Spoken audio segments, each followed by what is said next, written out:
男朋友庄朗家有3套房产，他家怕我是冲着钱和房子来的，以生命威胁他必须和我做财产公证，否则就不同意我们结婚。庄朗为难的吃不好睡不着，夜夜辗转反侧，他每天几10个电话的说服他妈都不成后，他流着泪和我提出分手，我见不得他如此难受，并主动答应了公证。庄母不放心，公证那天一块跟着去了公证处，可是真要公证那刻，他妈妈却反悔了，因为我名下有26套房产，遍布全国各地，1线城市、2线城市都有。我的房产信息被核实后，未来婆婆何翠花脸都变了，她翘着脚，俯着身子往柜台里探头，再三向工作人员确认信息是否有误。工作人员不耐烦地将电脑屏幕转给他看，怎么会有错呢？再说了，你未来媳妇自己有多少房产，她能不知道吗？你们到底办不办？不办把位置让开给其他人。庄朗急切地递过去他已经填好的表格，办啊，当然办，却被何翠花当即拦了下来。等等，这事太大了，我们再考虑考虑。对上我疑惑的目光，她笑着对我解释：秀莹啊，阿姨刚才想了一下，你说的对，这个程序是太复杂了，没必要，咱们回去再商量商量啊。之前庄朗为公证的事和我提过很多次，我一直拒绝，倒不是为了别的，就是单纯的嫌麻烦，不愿意跑这一趟。可是庄家很坚持，甚至放狠话说，如果不公证就不同意你们结婚。庄朗被折磨得不轻，我便松了口气。如今他们自己反而反悔了。我们一众人出了公证处，何翠花一直追着问房子的事，你怎么从来也没和庄朗提起过呀？没什么好说的呀，本来也不是我的房子，我爸妈只是为了买房子的时候利率低点挂在我名下而已。我轻描淡写，他眼底一闪而过的贪婪，我并不是看不懂，只是比起我父母，何翠花那点道行实在是不够看的。我家是房产出身，后来又在各行各业有所投资，可以说是家大业大，经商的人家，有几个脑子不灵光的。房子虽然是在我名下，但爸妈赠与的一切凭证及流水都在，说能收回就能收回，即使是婚后也无法作为共同财产来使用，所以我才觉得庄家愚蠢，明明可以私下做好的事，非要拿到台面上来说，把防备和排斥在婚前就直白的披露出来，以后还有什么信任可言吗？但我毫不在意，因为我挺喜欢庄朗的，他很会提供情绪价值，节假日懂得给我营造氛围，送礼物，仪式感拉满，我累的时候会知情识趣的帮我按腰，更是做的一手好菜，把我的胃彻底征服。虽然在钱上面小气了一点，但是我的收入够花，也不在乎他那一点。至于我父母的收入，他们自有头脑去经营保护，犯不着我去替他们忧心，总之不能是我的，更不可能变成他或者他们家的。因此这场恋爱我谈得舒心自在。公证的事情庄家反悔了，我并没当一回事。即使晚饭后他们3个人偷偷摸摸躲在小屋开会，商谈到半夜凌晨3点多，我都心大地没想过这和我有什么关系。直到第2天，庄朗一脸严肃地对我说，之前谈的结婚条件不作数了，需要重新商谈。我才意识到事情的发展好像正在脱离控制。本来2家家长见完面已经定下来，彩礼18.8万，陪嫁18.8万，商谈什么？我一脸疑惑。庄朗面带窘色，似乎难以启齿。倒是何翠花快言快语，你之前隐瞒了自己的家庭情况，对我们家构成了欺骗和伤害，所以之前谈的不算，我们要重新提条件。我被逗笑了，什么条件呀？陪嫁要100万。庄朗低下头，不敢看我。100万啊，没问题啊。我笑得轻松，连何翠花都惊呆了，不受控制的结巴起来。你自己就能说了算了，不需要回家问问你爸妈，你能做得了主吗？他怀疑的目光不住地打量。当然没问题。何翠花的欢喜由衷地表现在脸上，就连庄朗也松了一口气。我紧接着笑道，我爸妈我还是了解的，你们100万彩礼，我们自然是100万嫁妆，你们要是200万彩礼，我们也能出200万的嫁妆。何翠花顿时呆了，我们没打算出100万的彩礼呀，我们家哪有那么多钱？我蹙眉，那阿姨你的意思是只涨嫁妆不涨彩礼，这不大好吧？这有什么不好的？你们家钱多，我们家条件不如你，当然你的嫁妆要高于我们的彩礼呀，我们要是有钱不会不给你的。再说了，庄朗跟了你这么多年，难道不值这个价？你可别弄得小气巴拉的，让人笑话。何翠花语速非常快，还夹带着一些当地方言，我险些没有听明白。彩礼是这样的，另外我们这边的酒席和亲友的住宿，你们家也要包了。你不知道我和你庄叔叔非常不容易，赚的这一点钱都给你们了，婚礼和酒席的费用实在是掏不出来了。另外再给我们买一套房子，名字嘛就落在你公公名下就行，我们将来老了可以过去住，这样也能减轻你们养老的压力嘛。你们家庭条件那么好，这些小钱肯定是不会在意的。就如毛毛雨，我们呀就是看看你对我们家庄朗有没有诚意，是不是要真心在一起。反正等将来我们死了，这些都是你们的。我们的要求呢，暂时就这么多，等我想到了我再补充。你先回家和父母商量商量。我瞠目结舌，话都懒得回的就往外走。庄朗心虚的追上我，秀莹，你生气了吗？这都是我父母的意思，我可没想要这么多呀。你别生气，我会好好劝劝我父母的。我知道我家狮子大张口是挺过分的，但是你相信我，我真不是这样的。我就想一心一意和你在一起，其他的我根本不在乎。我停住脚，似笑非笑看向他，你家这哪里是狮子大张口，你家这是恨不得把我们家全吞了，也不担心自己咽不下，噎着。他涨红了脸，可我不是这样的呀。我和你保证，你家就算一套房子也没有，我也会喜欢你的。大不了我们两边父母的房子都不要了，我们自己奋斗。秀莹，你别迁怒我好不好？他低声下气的哄我，我不由有些心软，毕竟交往了2年多，一切顺利。如果他父母不这么过分，其实我是不愿意难为他的。但是现在他父母提了这么过分的条件，如果我一点不给他摆脸色，后续他们家只会越来越过分。我需要通过冷淡他来给他们家施加一点压力。思及于此，我什么也没有说，笑笑就离开。谁知晚上我正同父母吃着饭，何翠花的电话催命一般的打来。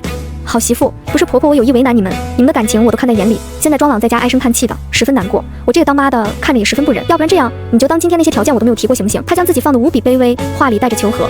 我以为是我的策略有了效果，当即挑了挑眉，但他接下来的话却让我惊掉下巴。你看是这样的，你家的条件实在是太好了，我怕庄朗心里自卑，你们也过不好，并不是为了故意贪图你家的财产，要不然咱们想个办法缩小一下你们的贫富差距，让你们可以顺顺当当的结婚，你看好不好？他话里带着试探，我十分好奇下文，便懒洋洋问道，什么方法呀？阿姨想啊，你名下不是有26栋房产吗？要不你把那个零头过户给庄朗，我们也把我们那3套房子给装了，这样你有20栋，他有9栋，这差距不就小多了吗？他可真会想，6套房子，哪怕是地角最差的地方，总价也是几百万了，我都忍不住怀疑我脸上是不是写了大冤种，使劲坑这几个字了，要不他怎么这么敢张口呢？阿姨，发出去的婚帖都收回来吧，别闹得人尽皆知再分手，我怕你们面子挂不住。对了，帮我和庄朗说一声，既然我们之间贫富差距大到已经让他自卑了，就别勉强了，让他去找个门当户对的吧。我爸妈的房子呢，永远都是我爸妈的，和我没关系，和庄朗没关系，和您更加没关系。挂了电话，我同爸妈说起这件事，本来我是想敲打一下，如果他们能见好就收，这个婚我还结，但是现在不行了，我觉得他们脑子有病，会影响我的后代基因。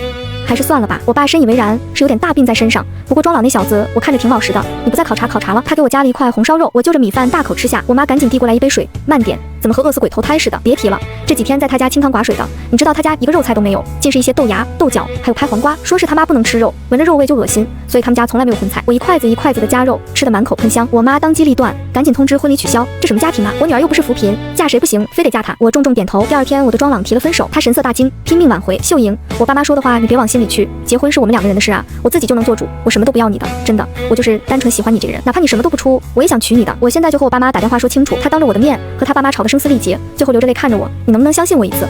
我心里很犹豫，理智告诉我，实在不该心软。庄朗的闪光点虽然有，但不足以让我设身进入这样一家贪婪的家庭。可是我这个人向来吃软不吃硬，眼见他姿态放得这么低，反而有些不知该怎么办了。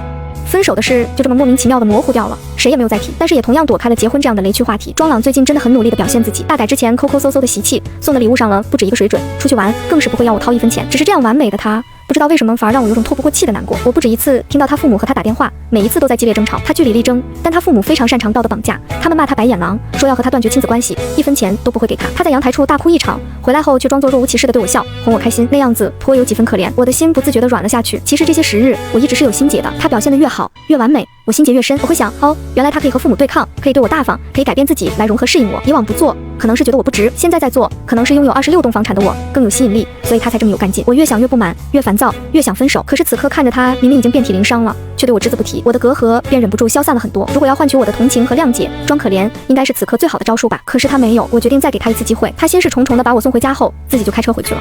我给他打电话，显示占线，急于沟通的我想开车去找他，可我的车今早上刚送去保养了，我情急下只好开了我爸闲置的那辆车。去了以后却扑了一个空，我有些奇怪，他居然不在家。开着车往回走，我百无聊赖地朝车窗外看，庄朗的身影一闪而过，我调转方向停在了路边。我刚摇下一部分车窗，就看到了庄母喜洋洋的在笑，顿觉奇怪，把车窗又摇上去了，只留一点透气的缝隙。儿子，你觉得他信你了吗？差不多，就算不完全信，起码也软化了。妈，这段时间你不要再露面了，剩下的我自己解决就好。行行行，我不给你捣乱，你说的对，他家就他一个孩子，他的就是你的，我们根本就没必要要求他过户，只要他嫁给你，他想不给还不行呢。行了妈，这些话就别说了，到底在大街上谁知道会遇到谁，你赶紧回去吧。庄朗一改往常的软弱，变得强硬又不耐烦。你看你什么态度？我是你妈呀，我还不是为你好。庄母嘟囔，却惹火了庄朗。为我好？你差点害死我！我早说了，看秀莹的消费就知道她家里条件不会太差，叫你对她好点，不要那么尖酸刻薄。你不听我的，非要争眼前这点长短，这下好了，煮熟的鸭子差点飞了。我现在卑躬屈膝的给他当孙子，还不一定能挽回呢。想想就窝囊。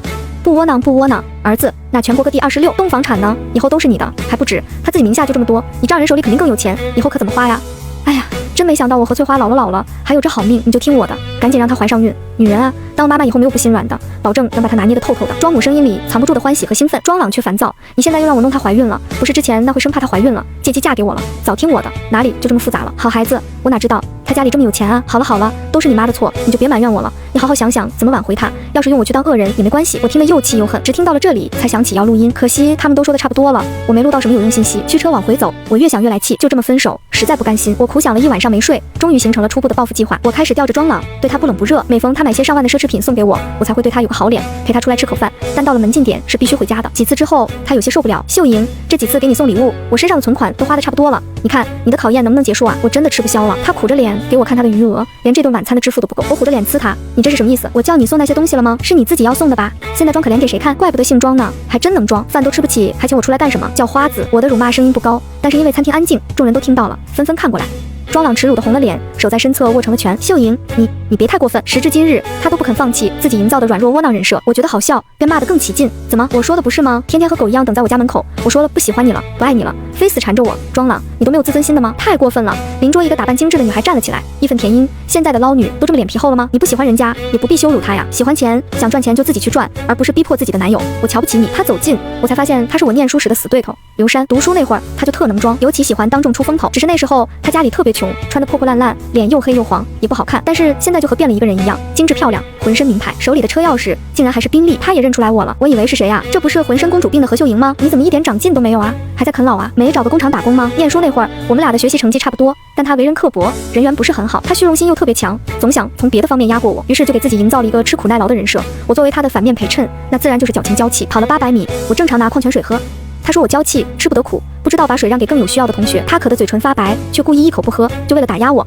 学校刚安了空调，大家都在欢呼雀跃，只有他伏在桌子上哭。你们怎么这么不懂事吗？一个教室安一个，这要多少钱？学校出这么多钱，老师和校长又要出去拉投资了，他们多不容易呀！你们就不知道心疼老师吗？根本就没那么热，好不好？在他的道德绑架下，很多善良柔软的同学就真的不敢开了。我可不管，学校安了我就开，所以他没少挤兑我。庄朗望着条件明显很好的刘珊，眼睛亮了，语气却故作低落。没关系，我都习惯了，是我不好，没能给秀莹理想的生活，不怪他。刘珊果然激动了，这怎么能怪你？他不过是运气好，投胎投的好罢了，真的生在穷苦之家，他还不如你呢。再说了，自己赚到的钱，那才是有能力。啃老算什么本事？他开始得意洋洋地显摆自己，每月收入30万，都是靠他自己做微商卖化妆品赚的，没靠家里一分一毫。和我这种一个月工薪2000的上班族完全不一样。月薪2000的庄朗虽然面露异色，感觉有被刺到，但更多的是兴奋。你能带我吗？我也想多赚点钱，让秀莹对我刮目相看。庄朗抬眼看我，还是一副弱弱的样子。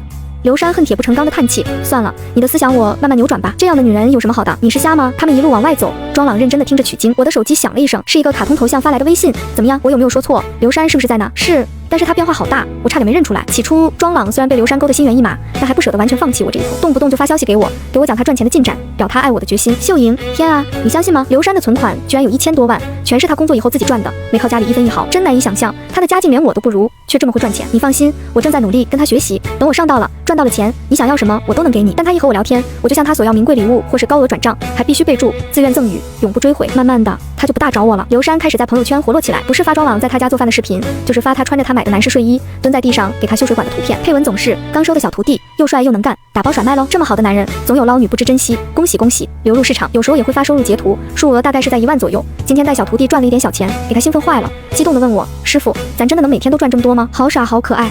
后来的画风逐渐变得暧昧，今天算了，月亮很好，身边的人也很好，配一张庄朗光着膀子在他家干活的图片。小徒弟说，如果早点遇见我就好了。这句话什么意思啊？朋友圈的家人们帮我分析分析好吗？今天我夸小徒弟，我说他做饭真好吃，他居然调戏我说觉得我秀色可餐，一定会更好吃。哼，生气气。我实在觉得恶心，又觉得自己和庄朗不会再有什么联系，便屏蔽了他们俩的朋友圈。没想到庄母竟然找上门来，她也变了许多，穿着精致了，打扮的也年轻了，连说话底气也更足了，甚至追时髦地点了咖啡。本来呢，我已经不准备找你了，你也知道，我们庄朗有了更好的追求者，除了家世不如你，其他的样样比你强，尤其是会赚钱，出手还大方，天天给庄朗不是买这个就是买那个，就连我的吃穿用度，人家都一手包了。但是庄朗这人念旧啊，重感情，他心里还有你。他说了，只要你愿意回头，他还是愿意和你和好。庄母斜着眼瞟我，那姿态很高傲，仿佛是一种施舍，我都忍不住气笑了，刻意拖长阴影于他。男朋友庄朗家有3套房产，他家怕我是冲着钱和房子来的，以生命威胁他必须和我做财产公证，否则就不同意我们结婚。庄朗为难的吃不好睡不着，夜夜辗转反侧，他每天几10个电话的说服他妈都不成后，他流着泪和我提出分手，我见不得他如此难受，并主动答应了公证。庄母不放心，公证那天你快跟着去了公证处，可是真要公证那刻，他妈妈却反悔了，因为我名下有26套房产，遍布全国各地，1线城市、2线城市都有。我的房产信息被核实后，未来婆婆何翠花脸都变了，她翘着脚，俯着身子往柜台里探头，再三向工作人员确认信息是否有误。工作人员不耐烦地将电脑屏幕转给他看，怎么会有错呢？再说了，你未来媳妇自己有多少房产，她能不知道吗？你们到底办不办？不办把位置让开给其他人。庄朗急切地递过去他已经填好的表格，办啊，当然办，却被何翠花当即拦了下来。等等等等，这事太大了，我们再考虑考虑。对上我疑惑的目光，他笑着对我解释，秀莹啊，阿姨刚才想了一下，你说的对，这个程序是太复杂了，没必要，咱们回去再商量商量啊。之前庄朗为公证的事和我提过很多次，我一直拒绝，倒不是为了别的，就是单纯的嫌麻烦，不愿意跑这一趟。可是庄家很坚持，甚至放狠话说，如果不公证就不同意你们结婚。庄朗被折磨得不轻，我便松了口气。如今他们自己反而反悔了。我们一众人出了公证处，何翠花一直追着问房子的事，你怎么从来也没和庄朗提起过呀？没什么好说的呀，本来也不是我的房子，我爸妈只是为了买房子的时候利率低点挂在我名下而已。我轻描淡写，他眼底一闪而过的贪婪，我并不是看不懂，只是比起我父母，何翠花那点道行实在是不够看的。我家是房产出身，后来又在各行各业有所投资，可以说是家大业大，经商的人家，有几个脑子不灵光的。房子虽然是在我名下，但爸妈赠与的一切凭证及流水都在，说能收回就能收回，即使是婚后也无法作为共同财产来使用，所以我才觉得庄家愚蠢，明明可以私下做好的事，非要拿到台面上来说，把防备和排斥在婚前就直白的披露出来，以后还有什么信任可言吗？但我毫不在意，因为我挺喜欢庄朗的，他很会提供情绪价值，节假日懂得给我营造氛围，送礼物，仪式感拉满，我累的时候会知情识趣的帮我按腰，更是做的一手好菜，把我的胃彻底征服。虽然在钱上面小气了一点，但是我的收入够花，也不在乎他那一点。至于我父母的收入，他们自有头脑去经营保护，犯不着我去替他们忧心。总之不能是我的，更不可能变成他或者他们家的。因此这场恋爱我谈得舒心自在。公正的事情，庄家反悔了，我并没当一回事。即使晚饭后，他们3个人偷偷摸摸躲在小屋开会，商谈到半夜凌晨3点多，我都心大地没想过这和我有什么关系。直到第2天，庄朗一脸严肃地对我说，之前谈的结婚条件不作数了，需要重新商谈。我才意识到事情的发展好像正在脱离控制。本来2家家长见完面已经定下来，彩礼18.8万，陪嫁18.8万，商谈什么？我一脸疑惑。庄朗面带窘色，似乎难以启齿。倒是何翠花快言快语，你之前隐瞒了自己的家庭情况，对我们家构成了欺骗和伤害，所以之前谈的不算，我们要重新提条件。我被逗笑了，什么条件呀？陪嫁要100万。庄朗低下头，不敢看我。100万啊，没问题啊，我笑得轻松，连何翠花都惊呆了，不受控制的结巴起来。你自己就能说了算了，不需要回家问问你爸妈，你能做得了主吗？他怀疑的目光不住的打量，当然没问题。何翠花的欢喜由衷的表现在脸上，就连庄朗也松了一口气。我紧接着笑道，我爸妈我还是了解的，你们100万彩礼，我们自然是100万嫁妆，你们要是200万彩礼，我们也能出200万的嫁妆。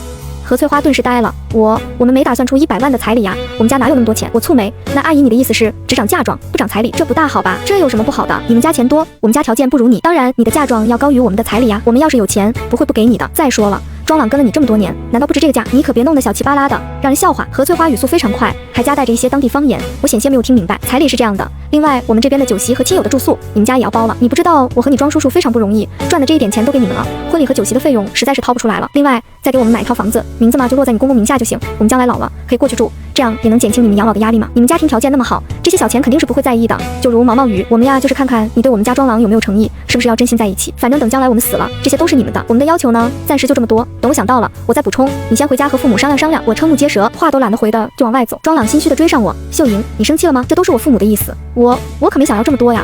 你别生气，我会好好劝劝我父母的。我知道我家狮子大张口是挺过分的，但是你相信我，我真不是这样的。我就想一心一意和你在一起，其他的我根本不在乎。我停住脚，似笑非笑看向他，你家这哪里是狮子大张口，你家这是恨不得把我们家全吞了，也不担心自己咽不下，噎着。他涨红了脸，可我不是这样的呀。我和你保证，你家就算一套房子也没有，我也会喜欢你的。大不了我们两边父母的房子都不要了，我们自己奋斗。秀莹，你别迁怒我好不好？他低声下气的哄我，我不由有些心软，毕竟交往了2年多，一切顺利。如果他父母不这么过分，其实我是不愿意难为他的。但是现在他父母提了这么过分的条件，如果我一点不给他摆脸色，后续他们家只会越来越过分。我需要通过冷淡他来给他们家施加一点压力。思及于此，我什么也没有说，笑笑就离开。谁知晚上我正同父母吃着饭，何翠花的电话催命一般的打来。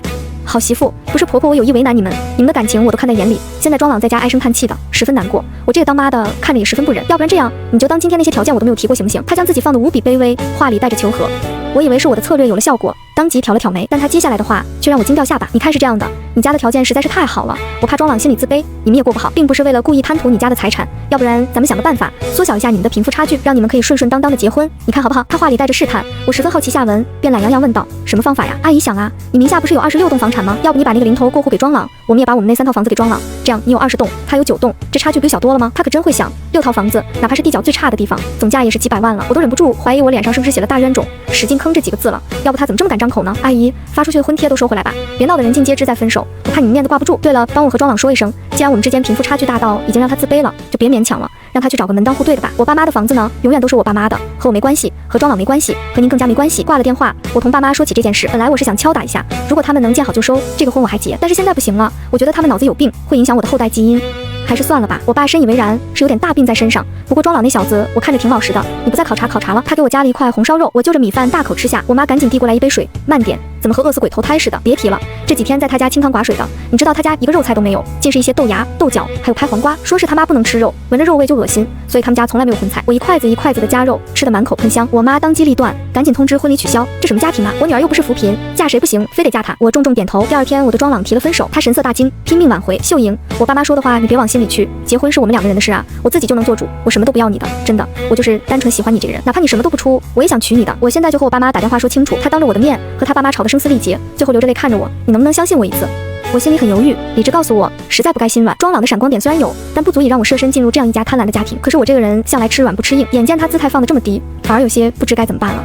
分手的事就这么莫名其妙的模糊掉了，谁也没有再提，但是也同样躲开了结婚这样的雷区话题。庄朗最近真的很努力的表现自己，大改之前抠抠搜搜的习气，送的礼物上了不止一个水准，出去玩更是不会要我掏1分钱。只是这样完美的他，不知道为什么反而让我有种透不过气的难过。我不止一次听到他父母和他打电话，每一次都在激烈争吵，他据理力争，但他父母非常擅长道德绑架，他们骂他白眼狼，说要和他断绝亲子关系，1分钱都不会给他。他在阳台处大哭一场，回来后却装作若无其事的对我笑，哄我开心，那样子颇有几分可怜。我的心不自觉地软了下去。其实这些时日我一直是有心结的，他表现得越好越完美，我心结越深，我会想，哦，原来他可以和父母对抗，可以对我大方，可以改变自己来融合适应我。以往不做，可能是觉得我不值，现在在做，可能是拥有26栋房产的我更有吸引力，所以他才这么有干劲。我越想越不满，越烦躁，越想分手。可是此刻看着他明明已经遍体鳞伤了，却对我只字不提，我的隔阂便忍不住消散了很多。如果要换取我的同情和谅解，装可怜应该是此刻最好的招数吧。可是他没有，我决定再给他一次机会。他心事重重地把我送回家后，自己就开车回去了。我给他打电话，显示占线。急于沟通的我想开车去找他，可我的车今早上刚送去保养了，我情急下只好开了我爸闲置的那辆车。去了以后却扑了一个空，我有些奇怪，他居然不在家。开着车往回走，我百无聊赖地朝车窗外看，庄朗的身影一闪而过，我调转方向停在了路边。我刚摇下一部分车窗，就看到了庄母喜洋洋的在笑，顿觉奇怪，把车窗又摇上去了，只留一点透气的缝隙。儿子，你觉得他信你了吗？差不多，就算不完全信，起码也软化了。妈，这段时间你不要再露面了，剩下的我自己解决就好。行行行，我不给你捣乱，你说的对，他家就他一个孩子，他的就是你的，我们根本就没必要要求他过户，只要他嫁给你，他想不给还不行呢。行了妈，这些话就别说了，到底在大街上，谁知道会遇到谁？你赶紧回去吧。庄朗一改往常的软弱，变得强硬又不耐烦。你看你什么态度？我是你妈呀，我还不是为你好。庄母嘟囔，却惹火了庄朗。为我好？你差点害死我！我早说了，看秀莹的消费就知道她家里条件不会太差，叫你对她好点，不要那么尖酸刻薄。你不听我的，非要争眼前这点长短，这下好了，煮熟的鸭子差点飞了。我现在卑躬屈膝的给她当孙子，还不一定能挽回呢。想想就窝囊。不窝囊不窝囊，儿子，那全国各地26栋房产呢？以后都是你的，还不止。他自己名下就这么多，你丈人手里肯定更有钱，以后可怎么花呀？哎呀，真没想到我和翠花老了，还有这好命，你就听我的，赶紧让她怀上孕。女人啊，当妈妈以后没有不心软的，保证能把她拿捏得透透的。庄母声音里藏不住的欢喜和兴奋，庄朗却烦躁。你现在又让我弄她怀孕了，不是之前那会生怕她怀孕了，借机嫁给我了。早听我的，哪里就这么复杂了？好孩子，我哪知道他家里这么有钱啊！好了，都是你妈的错，你就别埋怨我了。你好好想想怎么挽回他，要是用我去当恶人也没关系。我听得又气又恨，只听到了这里才想起要录音，可惜他们都说的差不多了，我没录到什么有用信息。驱车往回走，我越想越来气，就这么分手，实在不甘心。我苦想了一晚上没睡，终于形成了初步的报复计划。我开始吊着庄朗，对他不冷不热，每逢他买些上万的奢侈品送给我，我才会对他有个好脸，陪他出来吃口饭。但到了门禁点是必须回家的。几次之后，他有些受不了。秀莹，这几次给你送礼物，我身上的存款都花的差不多了，你看你的考验能不能结束啊？我真的吃不消了。他苦着脸给我看他的余额，连这顿晚餐的支付都不够。我虎着脸呲他，你这是什么意思？我叫你送那些东西了吗？是你自己要送的吧？现在装可怜给谁看？怪不得姓庄呢，还真能装。饭都吃不起，还请我出来干什么？叫花子。我的辱骂声音不高，但是因为餐厅安静，众人都听到了，纷纷看过来。庄朗耻辱的红了脸，手在身侧握成了拳。秀莹，你别太过分。时至今日，他都不肯放弃自己营造的软弱窝囊人设，我觉得好笑，便骂得更起劲。怎么，我说的不是吗？天天和狗一样等在我家门口，我说了不喜欢你了，不爱你了，非死缠着我。庄朗，你都没有自尊心的吗？太过分了！邻桌一个打扮精致的女孩站了起来，义愤填膺。现在的捞女都这么脸皮厚了吗？你不喜欢人家，也不必羞辱她呀。喜欢钱，想赚钱就自己去赚，而不是逼迫自己的男友。我瞧不起你。他走近，我才发现他是我念书时的死对头刘珊。读书那会儿，他就特能装，尤其喜欢当众出风头。只是那时候他家里特别穷，穿得破破烂烂，脸又黑又黄，也不好看。但是现在就和变了一个人一样，精致漂亮，浑身名牌，手里的车钥匙竟然还是宾利。他也认出来我了，我以为是谁啊？这不是浑身公主病的何秀莹吗？你怎么一点长进都没有啊？还在啃老啊？没找个工厂打工吗？念书那会儿，我们俩的学习成绩差不多，但他为人刻薄，人缘不是很好。他虚荣心又特别强，总想从别的方面压过我，于是就给自己营造了一个吃苦耐劳的人设。我作为他的反面陪衬，那自然就是矫情娇气。跑了800米，我正常拿矿泉水喝，他说我娇气，吃不得苦，不知道把水让给更有需要的同学。他渴得嘴唇发白，却故意一口不喝，就为了打压我。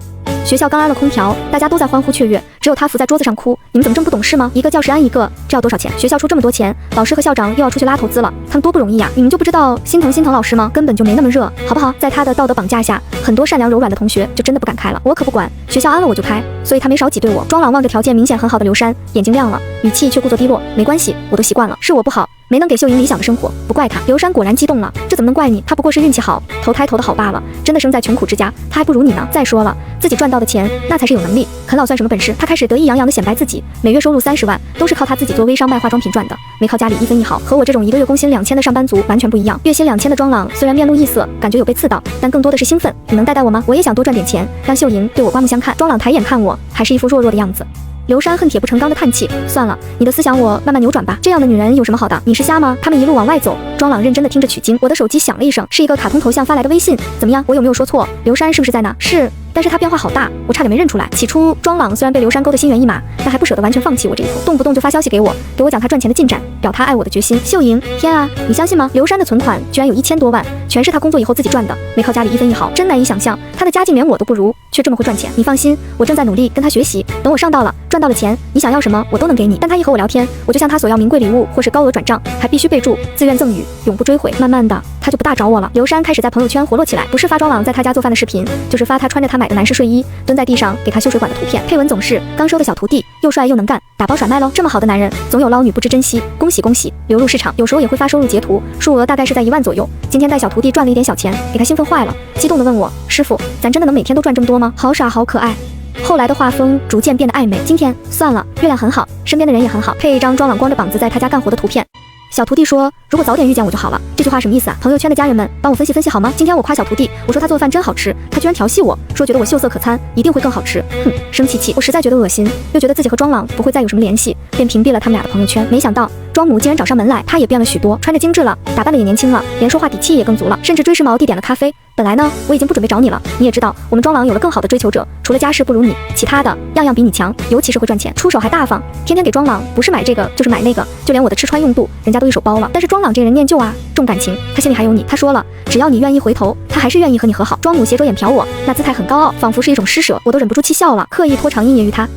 男朋友庄朗家有3套房产，他家怕我是冲着钱和房子来的，以生命威胁他必须和我做财产公证，否则就不同意我们结婚。庄朗为难的吃不好睡不着，夜夜辗转反侧，他每天几10个电话的说服他妈都不成后，他流着泪和我提出分手，我见不得他如此难受，并主动答应了公证。庄母不放心，公证那天一块跟着去了公证处，可是真要公证那刻，他妈妈却反悔了，因为我名下有26套房产，遍布全国各地，1线城市、2线城市都有。我的房产信息被核实后，未来婆婆何翠花脸都变了，她翘着脚，俯着身子往柜台里探头，再3向工作人员确认信息是否有误。工作人员不耐烦地将电脑屏幕转给他看，怎么会有错呢？再说了，你未来媳妇自己有多少房产，她能不知道吗？你们到底办不办？不办把位置让开给其他人。庄朗急切地递过去他已经填好的表格，办啊，当然办，却被何翠花当即拦了下来。等等等等，这事太大了，我们再考虑考虑。对上我疑惑的目光，她笑着对我解释：秀莹啊，阿姨刚才想了一下，你说的对，这个程序是太复杂了，没必要，咱们回去再商量商量啊。之前庄朗为公证的事和我提过很多次，我一直拒绝，倒不是为了别的，就是单纯的嫌麻烦，不愿意跑这一趟。可是庄家很坚持，甚至放狠话说，如果不公证就不同意你们结婚。庄朗被折磨得不轻，我便松了口气。如今他们自己反而反悔了。我们一众人出了公证处，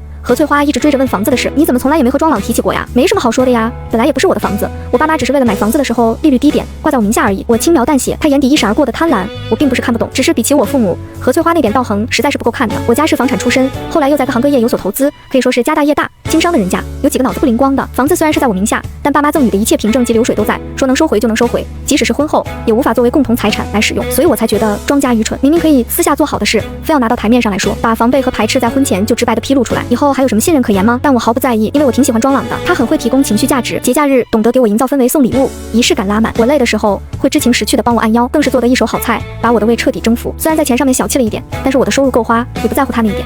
至于我父母的收入，他们自有头脑去经营保护，犯不着我去替他们忧心。总之不能是我的，更不可能变成他或者他们家的。因此这场恋爱我谈得舒心自在。公证的事情，庄家反悔了，我并没当一回事。即使晚饭后，他们3个人偷偷摸摸躲在小屋开会，商谈到半夜凌晨3点多，我都心大地没想过这和我有什么关系。直到第2天，庄朗一脸严肃地对我说，之前谈的结婚条件不作数了，需要重新商谈。我才意识到事情的发展好像正在脱离控制。本来2家家长见完面已经定下来，彩礼18.8万，陪嫁18.8万，商谈什么？我一脸疑惑。庄朗面带窘色，似乎难以启齿。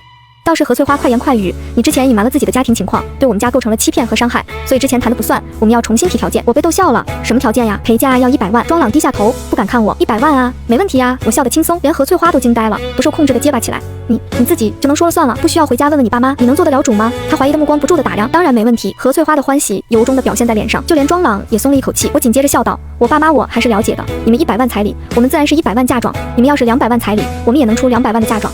何翠花顿时呆了，我们没打算出100万的彩礼呀，我们家哪有那么多钱？我蹙眉，那阿姨你的意思是只涨嫁妆不涨彩礼，这不大好吧？这有什么不好的？你们家钱多，我们家条件不如你，当然你的嫁妆要高于我们的彩礼呀，我们要是有钱不会不给你的。再说了，庄朗跟了你这么多年，难道不值这个价？你可别弄得小气巴拉的，让人笑话。何翠花语速非常快，还夹带着一些当地方言，我险些没有听明白。彩礼是这样的，另外我们这边的酒席和亲友的住宿，你们家也要包了。你不知道我和你庄叔叔非常不容易，赚的这一点钱都给你们了，婚礼和酒席的费用实在是掏不出来了。另外再给我们买一套房子，名字嘛就落在你公公名下就行，我们将来老了可以过去住，这样也能减轻你们养老的压力嘛。你们家庭条件那么好，这些小钱肯定是不会在意的。就如毛毛雨，我们呀就是看看你对我们家庄朗有没有诚意，是不是要真心在一起。反正等将来我们死了，这些都是你们的。我们的要求呢，暂时就这么多。等我想到了，我再补充，你先回家和父母商量商量。我瞠目结舌，话都懒得回的就往外走。庄朗心虚的追上我，秀莹，你生气了吗？这都是我父母的意思，我可没想要这么多呀。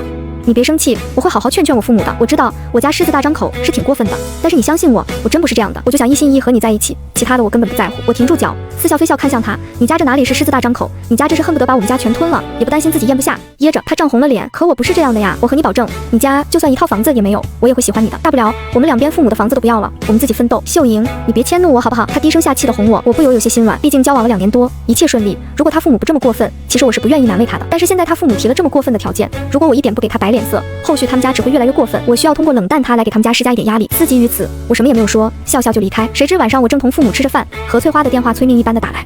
好媳妇，不是婆婆，我有意为难你们，你们的感情我都看在眼里。现在庄朗在家唉声叹气的，十分难过。我这个当妈的看着也十分不忍。要不然这样，你就当今天那些条件我都没有提过，行不行？他将自己放得无比卑微，话里带着求和。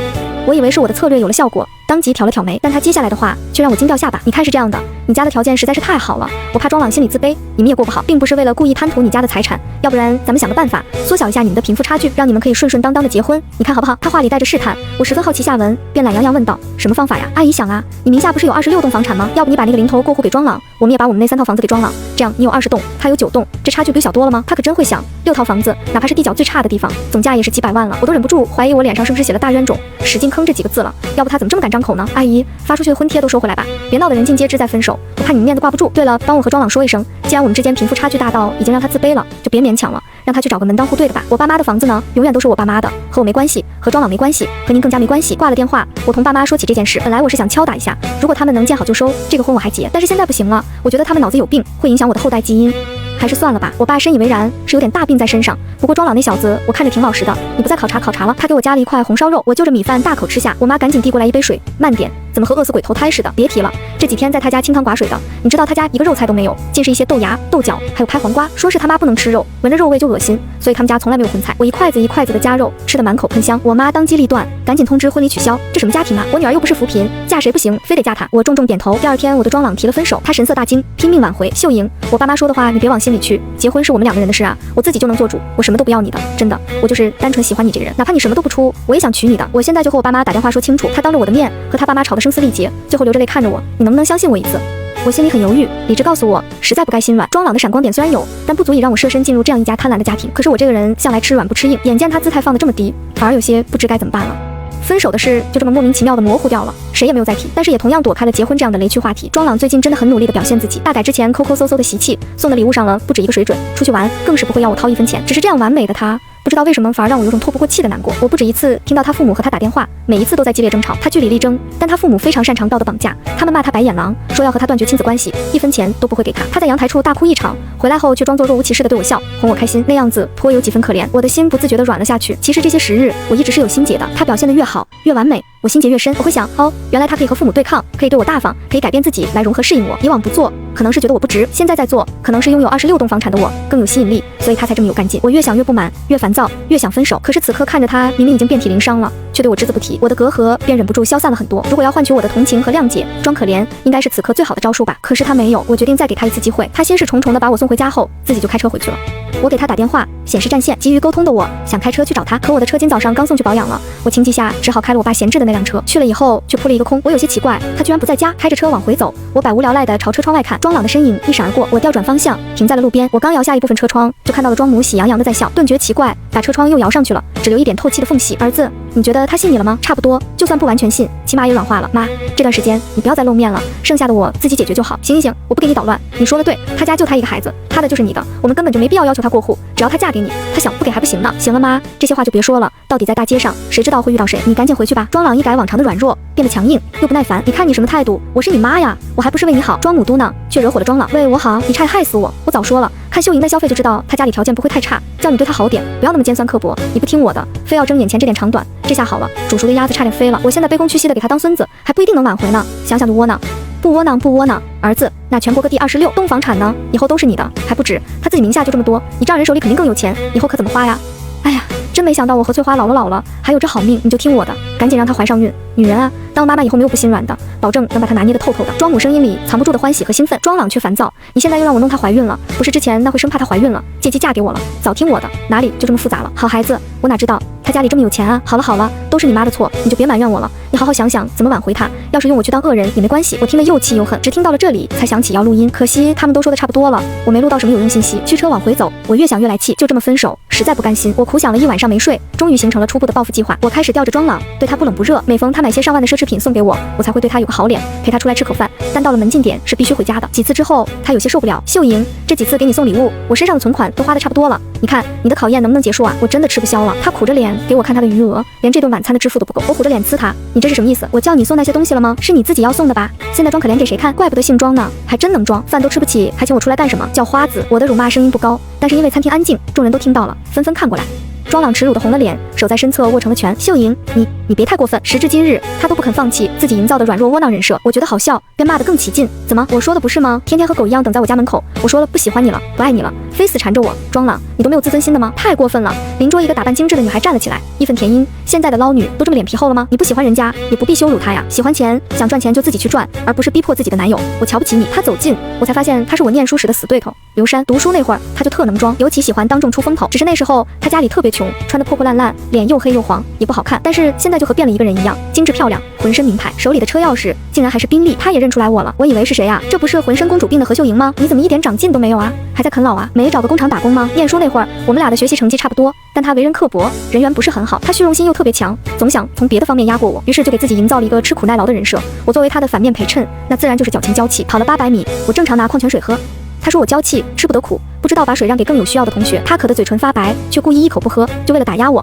学校刚安了空调，大家都在欢呼雀跃，只有他伏在桌子上哭。你们怎么这么不懂事吗？一个教室安一个，这要多少钱？学校出这么多钱，老师和校长又要出去拉投资了，他们多不容易呀！你们就不知道心疼老师吗？根本就没那么热，好不好？在他的道德绑架下，很多善良柔软的同学就真的不敢开了。我可不管，学校安了我就开，所以他没少挤兑我。庄朗望着条件明显很好的刘珊，眼睛亮了，语气却故作低落。没关系，我都习惯了，是我不好，没能给秀莹理想的生活，不怪他。刘珊果然激动了，这怎么能怪你？他不过是运气好，投胎投的好罢了，真的生在穷苦之家，他还不如你呢。再说了，自己赚到的钱，那才是有能力。啃老算什么本事？他开始得意洋洋地显摆自己，每月收入30万，都是靠他自己做微商卖化妆品赚的，没靠家里一分一毫。和我这种一个月工薪2000的上班族完全不一样。月薪2000的庄朗虽然面露异色，感觉有被刺到，但更多的是兴奋。你能带我吗？我也想多赚点钱，让秀莹对我刮目相看。庄朗抬眼看我，还是一副弱弱的样子。刘珊恨铁不成钢的叹气，算了，你的思想我慢慢扭转吧。这样的女人有什么好的？你是瞎吗？他们一路往外走，庄朗认真的听着取经。我的手机响了一声，是一个卡通头像发来的微信。怎么样？我有没有说错？刘珊是不是在那？是。但是他变化好大，我差点没认出来。起初庄朗虽然被刘珊勾得心猿意马，但还不舍得完全放弃我这一头，动不动就发消息给我讲他赚钱的进展，表他爱我的决心。秀莹，天啊，你相信吗？刘珊的存款居然有1000多万，全是他工作以后自己赚的，没靠家里一分一毫，真难以想象。他的家境连我都不如，却这么会赚钱。你放心，我正在努力跟他学习，等我上道了，赚到了钱，你想要什么我都能给你。但他一和我聊天，我就向他索要名贵礼物或是高额转账，还必须备注自愿赠与，永不追悔。慢慢的，他就不大找我了。刘珊开始在朋友圈活络起来，不是发庄朗在他家做饭的视频，就是发他穿着他买的男士睡衣蹲在地上给他修水管的图片，配文总是刚收的小徒弟，又帅又能干，打包甩卖喽。这么好的男人，总有捞女不知珍惜，恭喜恭喜，流入市场。有时候也会发收入截图，数额大概是在1万左右。今天带小徒弟赚了一点小钱，给他兴奋坏了，激动地问我，师傅，咱真的能每天都赚这么多吗？好傻好可爱。后来的画风逐渐变得暧昧，今天算了，月亮很好，身边的人也很好，配一张庄朗光着膀子在他家干活的图片。小徒弟说，如果早点遇见我就好了。这句话什么意思啊？朋友圈的家人们帮我分析分析好吗？今天我夸小徒弟，我说他做饭真好吃，他居然调戏我说觉得我秀色可餐，一定会更好吃。哼，生气气，我实在觉得恶心，又觉得自己和庄朗不会再有什么联系，便屏蔽了他们俩的朋友圈。没想到庄母竟然找上门来，她也变了许多，穿着精致了，打扮的也年轻了，连说话底气也更足了，甚至追时髦地点了咖啡。本来呢，我已经不准备找你了，你也知道，我们庄朗有了更好的追求者，除了家世不如你，其他的样样比你强，尤其是会赚钱，出手还大方，天天给庄朗不是买这个就是买那个，就连我的吃穿用度，人家都一手包了。但是庄朗这人念旧啊，重感情，他心里还有你。他说了，只要你愿意回头，他还是愿意和你和好。庄母斜着眼瞟我，那姿态很高傲，仿佛是一种施舍，我都忍不住气笑了，刻意拖长阴言于他。男朋友庄朗家有3套房产，他家怕我是冲着钱和房子来的，以生命威胁他必须和我做财产公证，否则就不同意我们结婚。庄朗为难的吃不好睡不着，夜夜辗转反侧，他每天几10个电话的说服他妈都不成后，他流着泪和我提出分手。我见不得他如此难受，并主动答应了公证。庄母不放心，公证那天一块跟着去了公证处，可是真要公证那刻，他妈妈却反悔了，因为我名下有26套房产，遍布全国各地，1线城市、2线城市都有。我的房产信息被核实后，未来婆婆和翠花脸都变了，她翘着脚，扶着身子往柜台里探头，再3项工作人员确认信息是否有误。工作人员不耐烦地将电脑屏幕转给他看，怎么会有错呢？再说了，你未来媳妇自己有多少房产，她能不知道吗？你们到底办不办？不办把位置让开给其他人。庄朗急切地递过去他已经填好的表格。办啊，当然办，却被何翠花当即拦了下来。等等等等，这事太大了，我们再考虑考虑。对上我疑惑的目光，他笑着对我解释：秀莹啊，阿姨刚才想了一下，你说的对，这个程序是太复杂了，没必要，咱们回去再商量商量啊。之前庄朗为公证的事和我提过很多次，我一直拒绝，倒不是为了别的，就是单纯的嫌麻烦。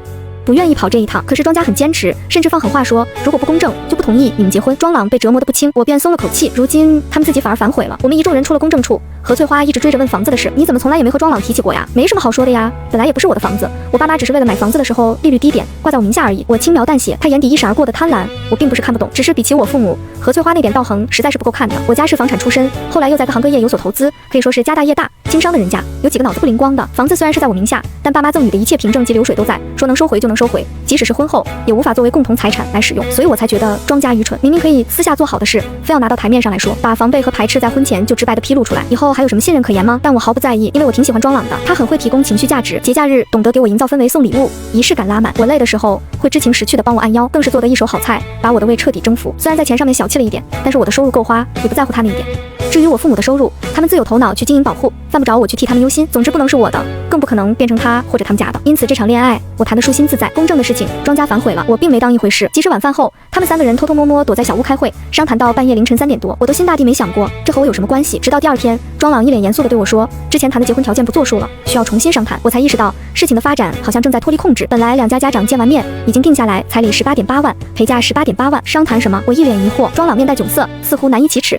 倒是何翠花快言快语，你之前隐瞒了自己的家庭情况，对我们家构成了欺骗和伤害，所以之前谈的不算，我们要重新提条件。我被逗笑了，什么条件呀？陪嫁要100万。庄朗低下头，不敢看我。100万啊，没问题啊。我笑得轻松，连何翠花都惊呆了，不受控制的结巴起来。你自己就能说了算了，不需要回家问问你爸妈，你能做得了主吗？他怀疑的目光不住的打量，当然没问题。何翠花的欢喜由衷的表现在脸上，就连庄朗也松了一口气。我紧接着笑道，我爸妈我还是了解的，你们100万彩礼，我们自然是100万嫁妆，你们要是200万彩礼，我们也能出200万的嫁妆。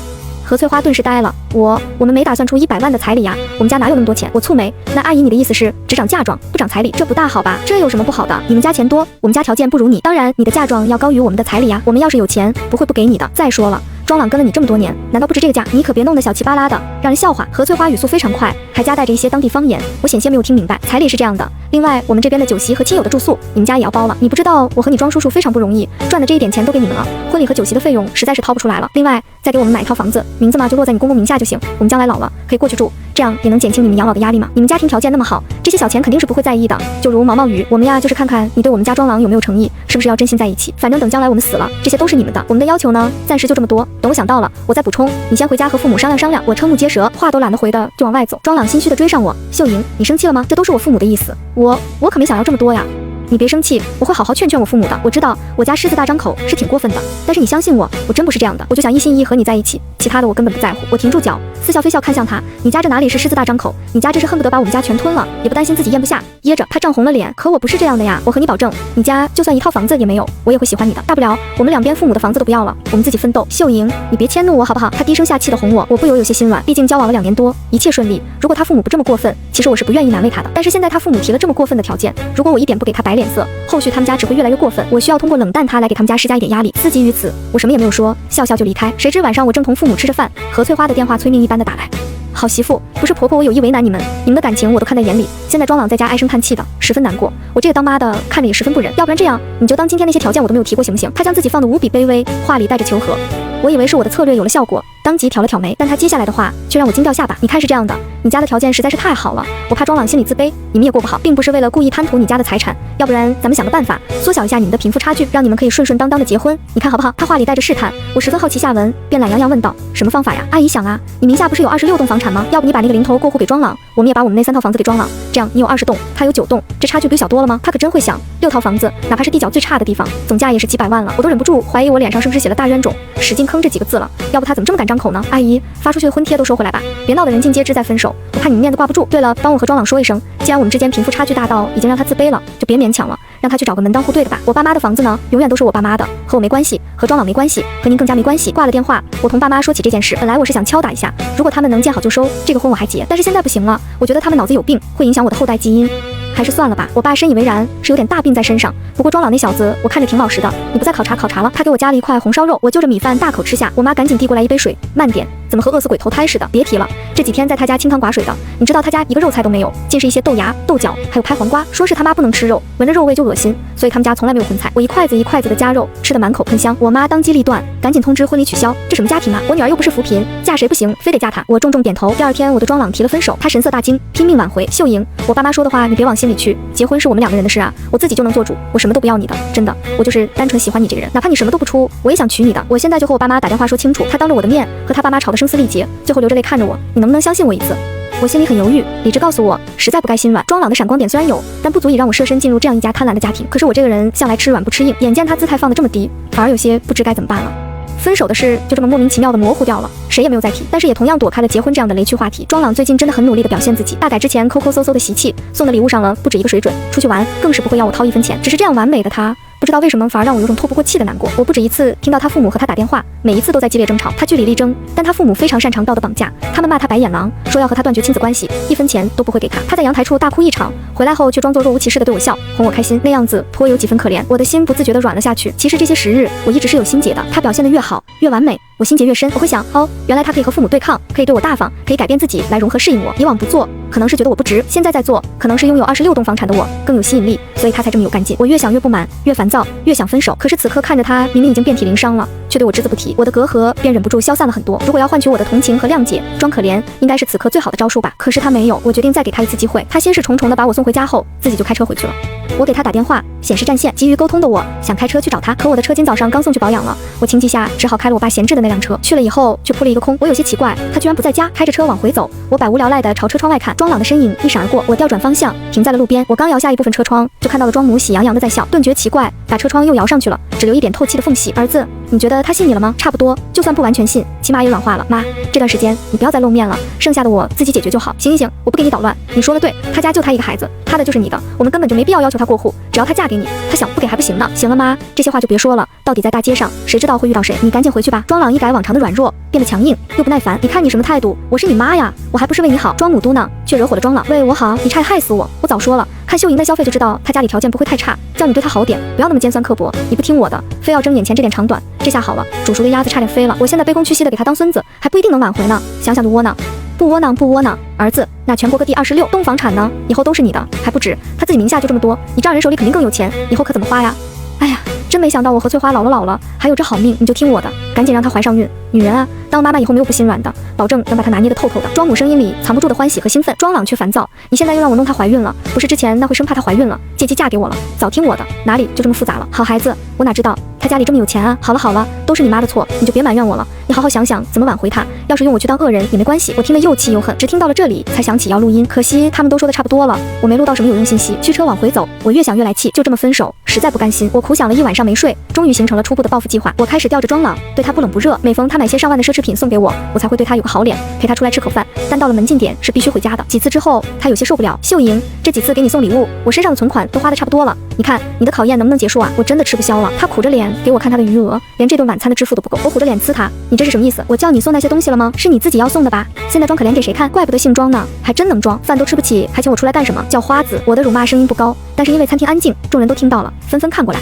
庄朗耻辱的红了脸，手在身侧握成了拳。秀莹，你别太过分。时至今日，他都不肯放弃自己营造的软弱窝囊人设，我觉得好笑，便骂得更起劲。怎么，我说的不是吗？天天和狗一样等在我家门口，我说了不喜欢你了，不爱你了，非死缠着我。庄朗，你都没有自尊心的吗？太过分了！邻桌一个打扮精致的女孩站了起来，义愤填膺。现在的捞女都这么脸皮厚了吗？你不喜欢人家，也不必羞辱她呀。喜欢钱，想赚钱就自己去赚，而不是逼迫自己的男友。我瞧不起你。他走近，我才发现他是我念书时的死对头刘山。读书那会儿，他就特能装，尤其喜欢当众出风头。只是那时候他家里特别穷，穿得破破烂烂，脸又黑又黄，也不好看。但是现在就和变了一个人一样，精致漂亮，浑身名牌，手里的车钥匙竟然还是宾利。他也认出来我了，我以为是谁啊？这不是浑身公主病的何秀莹吗？你怎么一点长进都没有啊？还在啃老啊？没找个工厂打工吗？念书那会儿，我们俩的学习成绩差不多，但他为人刻薄，人缘不是很好。他虚荣心又特别强，总想从别的方面压过我，于是就给自己营造了一个吃苦耐劳的人设。我作为他的反面陪衬，那自然就是矫情娇气。跑了800米，我正常拿矿泉水喝。他说我娇气，吃不得苦，不知道把水让给更有需要的同学。他渴得嘴唇发白，却故意一口不喝，就为了打压我。学校刚安了空调，大家都在欢呼雀跃，只有他伏在桌子上哭。你们怎么这么不懂事吗？一个教室安一个，这要多少钱？学校出这么多钱，老师和校长又要出去拉投资了，他们多不容易呀！你们就不知道心疼老师吗？根本就没那么热，好不好？在他的道德绑架下，很多善良柔软的同学就真的不敢开了。我可不管，学校安了我就开，所以他没少挤兑我。庄朗望着条件明显很好的刘珊，眼睛亮了，语气却故作低落。没关系，我都习惯了，是我不好，没能给秀莹理想的生活，不怪他。刘珊果然激动了，这怎么能怪你？他不过是运气好，投胎投的好罢了。真的生在穷苦之家，他还不如你呢。再说了，自己赚到的钱，那才是有能力。啃老算什么本事？他开始得意洋洋地显摆自己，每月收入30万，都是靠他自己做微商卖化妆品赚的，没靠家里一分一毫。和我这种一个月工薪2000的上班族完全不一样。月薪2000的庄朗虽然面露异色，感觉有被刺到，但更多的是兴奋。你能带我吗？我也想多赚点钱，让秀莹对我刮目相看。庄朗抬眼看我，还是一副弱弱的样子。刘珊恨铁不成钢的叹气，算了，你的思想我慢慢扭转吧。这样的女人有什么好的？你是瞎吗？他们一路往外走，庄朗认真的听着取经。我的手机响了一声，是一个卡通头像发来的微信。怎么样？我有没有说错？刘珊是不是在那？是。但是他变化好大，我差点没认出来。起初庄朗虽然被刘珊勾得心猿意马，但还不舍得完全放弃我这一头，动不动就发消息给我讲他赚钱的进展，表他爱我的决心。秀莹，天啊，你相信吗？刘珊的存款居然有1000多万，全是他工作以后自己赚的，没靠家里一分一毫，真难以想象。他的家境连我都不如，却这么会赚钱。你放心，我正在努力跟他学习，等我上道了，赚到了钱，你想要什么我都能给你。但他一和我聊天，我就向他索要名贵礼物或是高额转账，还必须备注自愿赠与，永不追悔。慢慢的，他就不大找我了。刘珊开始在朋友圈活络起来，不是发庄朗在他家做饭的视频，就是发他穿着他买的男士睡衣蹲在地上给他修水管的图片，配文总是刚收的小徒弟，又帅又能干，打包甩卖喽。这么好的男人，总有捞女不知珍惜，恭喜恭喜，流入市场。有时候也会发收入截图，数额大概是在1万左右。今天带小徒弟赚了一点小钱，给他兴奋坏了，激动地问我，师傅，咱真的能每天都赚这么多吗？好傻好可爱。后来的画风逐渐变得暧昧，今天算了，月亮很好，身边的人也很好，配一张庄朗光着膀子在他家干活的图片。小徒弟说，如果早点遇见我就好了。这句话什么意思啊？朋友圈的家人们帮我分析分析好吗？今天我夸小徒弟，我说他做饭真好吃，他居然调戏我，说觉得我秀色可餐，一定会更好吃。哼，生气气。我实在觉得恶心，又觉得自己和庄朗不会再有什么联系，便屏蔽了他们俩的朋友圈。没想到庄母竟然找上门来，她也变了许多，穿着精致了，打扮的也年轻了，连说话底气也更足了，甚至追时髦地点了咖啡。本来呢，我已经不准备找你了，你也知道，我们庄朗有了更好的追求者，除了家世不如你，其他的样样比你强，尤其是会赚钱，出手还大方，天天给庄朗不是买这个就是买那个，就连我的吃穿用度，人家都一手包了。但是庄朗这人念旧啊，重感情，他心里还有你。他说了，只要你愿意回头，他还是愿意和你和好。庄母斜着眼瞟我，那姿态很高傲，仿佛是一种施舍，我都忍不住气笑了，刻意拖长音揶揄他。